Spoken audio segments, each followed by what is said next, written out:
There's something special about a juicy hot steak seared and spiced to perfection and then paired with a full-bodied wine. But if you're cooking at home, where do you go for those special tips that the chefs use to prepare that ideal and perfect steak? I'm Jim Cedar, editor and publisher of the Wine Inquirer, and I'm here at Fleming's restaurant in Tucson, Arizona to speak with executive chef and partner Ethan Schultz to talk a little bit about what his secrets are to prepare that ideal steak. So Ethan, you're at home, somebody's looking to put together that really memorable steak. Where do they start? Well, Jim, I start with a good cut of meat. We have a nice prime ribeye here. Prime beef is about 3% of all beef produced in the country. You can get it at AJ's, other fine meat markets. That's a perfect way to start off your steak. And that's different from a choice. Absolutely. The choice has a little bit less marbling.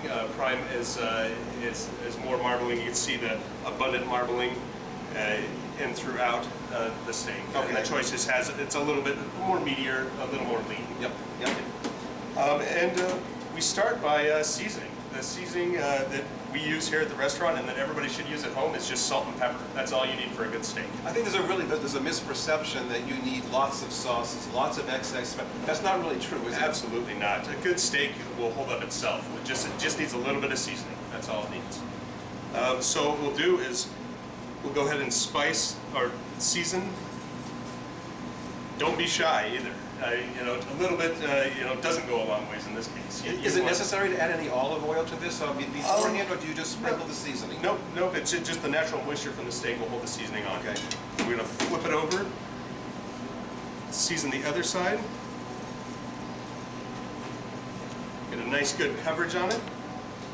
Now this is the point where you're going to want to use something as we go onto our flat top here, something to keep it from sticking and help encourage the crust to form on the steak. While at home, I would suggest, actually, I would implore you to use cast iron. Cast iron to cook a steak is great. At high heat, it forms a very nice crust. So I'm going to go ahead and put that on top. So having the proper equipment at home is really important to try to generate that ideal steak. Absolutely is. And this is butter? Yes, this is butter, whole butter, unsalted. Okay. And what would you estimate the temperature is up here? On top, probably looking about 500 degrees. Okay. So just if you're using cast iron, you just want to do a high heat, and then just wait for so it's about smoking, and dry. You want to keep it dry until you put your steak on there. But the reason we use cast iron is to get that nice crust on the steak. That adds a lot of flavor to it. And the cast iron allows you to maintain the temperature where you want it and have control. We were talking just a few minutes ago about grilling versus using a cast iron. And why don't you share with them what you did with me in terms of, perhaps the small downside of grilling? Well, the downside, I believe, of grilling is that you just have a lack of temperature control, especially when most people have a small propane grill at home. And you get a lot of flare-ups that are in a small area, and it just messes with your temperature. And then a lot of people don't grill it properly. They close the lid on their barbecue, and it's really meant to be open and just a high heat. Okay.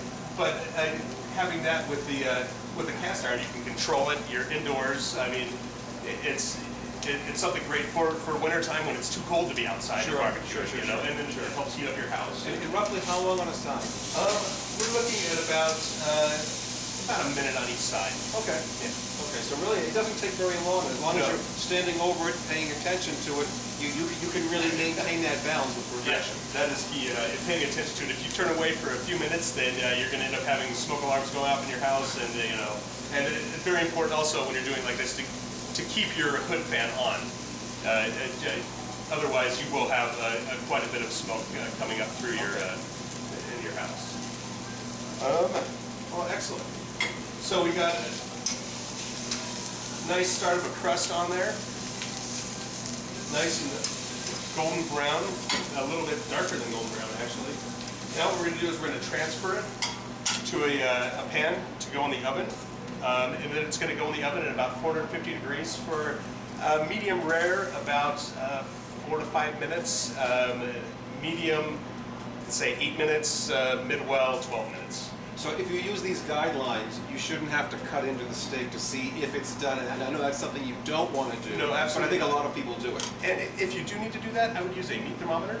You can take that and just insert it in the side. You don't want to puncture the top of it. Right. Insert it in the side, and then it'll tell you the degree of doneness. 120, 125 being rare, 135 medium, and then 140 mid well, and then 160 well done. So into the oven this goes. Yes, sir. Okay.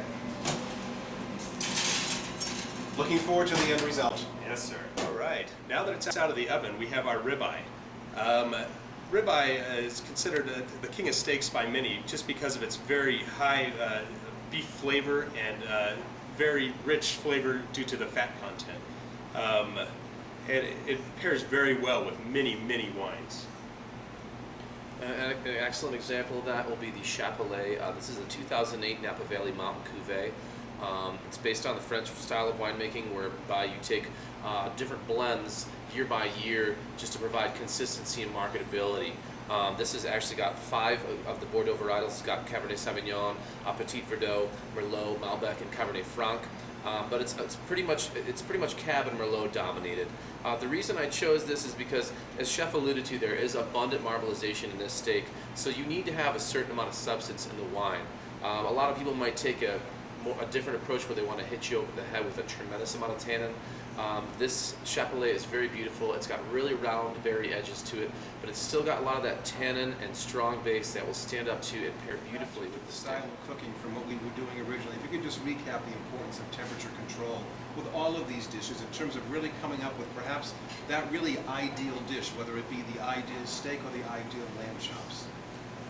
Well, the most important part of the temperature control is getting that initial sear on all these meats and forming that crust. That crust is, I'm going to say, most of your flavor right there, along with the quality of the meat.